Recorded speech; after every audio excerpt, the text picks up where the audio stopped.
Karma Yogi 2.0 explained how India plans to transform government capacity building. India is preparing for the next major phase of civil service reform with Mission Karma Yogi 2.0, an ambitious initiative aimed at transforming how government employees learn, adapt, and deliver public services. Building on the reforms launched under Mission Karma Yogi in 2020, the new phase seeks to move beyond individual training and embed continuous capacity building into the functioning of the government institution. With artificial intelligence, digital governance, and better service delivery at its core, this initiative could reshape public administration in India.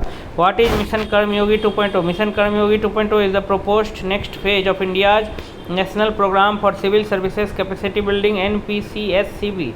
Mission Karma Yogi was launched in September 2020 to reform traditional government training systems instead of occasional workshops and disconnected courses. It introduced a structured learning ecosystem based on roles, competencies, and digital access. Now, Mission Karma Yogi 2.0 aims to take these reforms deeper.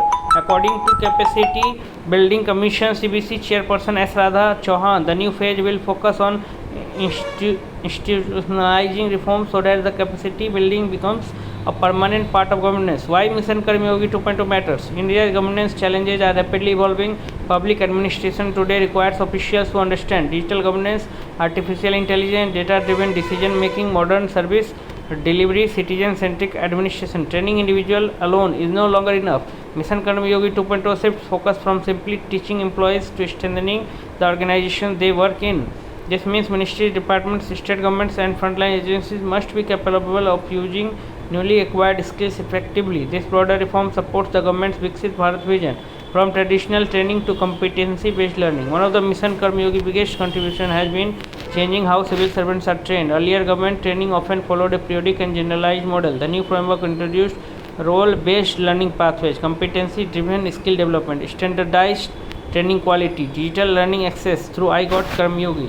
This ensured that a government employee in Bhopal, Nagaland, or Thiruvananthapuram could access the same learning resources. This has significantly reduced geographical disparities in training access.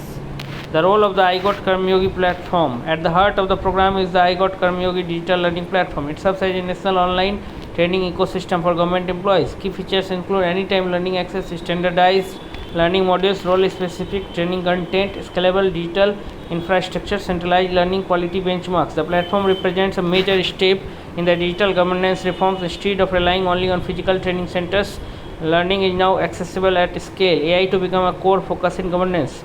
A major highlight of Mission Karma Yogi 2.0 is its emphasis on AI-enabled governance. As artificial intelligence transforms administration globally, Indian public institutions must adapt quickly. The Capacity Building Commission plans to prepare civil servants for AI-driven decision-making, agentic AI systems, automation-enabled governance, data intelligence tool, technology-led public administration. This reflects recognition that governments in the future will increasingly rely on technology-assisted system. Frontline government workers also included. Mission Karma Yogi 2.0 is not limited to senior bureaucrats.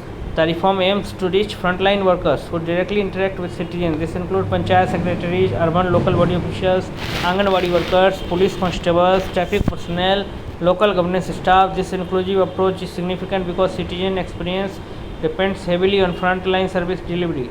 The idea is to make governance reforms practical, not just policy level. Institutional capacity building, the real shift. The biggest structural change in Mission Karma Yogi 2.0 is institutional reform. Rather than treating learning as a separate HR activity, the new approach integrates capacity building into everyday governance. This includes embedding learning into organizational culture, aligning training with governance priorities, strengthening decision-making system, modernizing administrative processes, improving departmental adaptability. This marks a shift from individual capability building to institutional transformation. Global interest in India's model. India's government reform framework is also attracting international attention. Several countries are exploring India's Mission Karma Yogi model. Countries and institutions showing interest include Brazil, Asian Development Bank, other partner nations. India recently launched a global alliance for digital capacity building during the India AI Impact Summit. The government is exploring ways to share digital learning platforms, governance reform structures, capacity building methodologies. This could position India as an exporter of the governance innovation. What is the Capacity Building Commission? The Capacity Building Commission (CBC) is the institutional body overseeing Mission Karma Yogi implementation. Its responsibilities include setting learning standards, designing competency frameworks, ensuring content quality, driving reform implementation, coordinating with ministries and states. The Commission acts as the central architect of India's public sector learning ecosystem.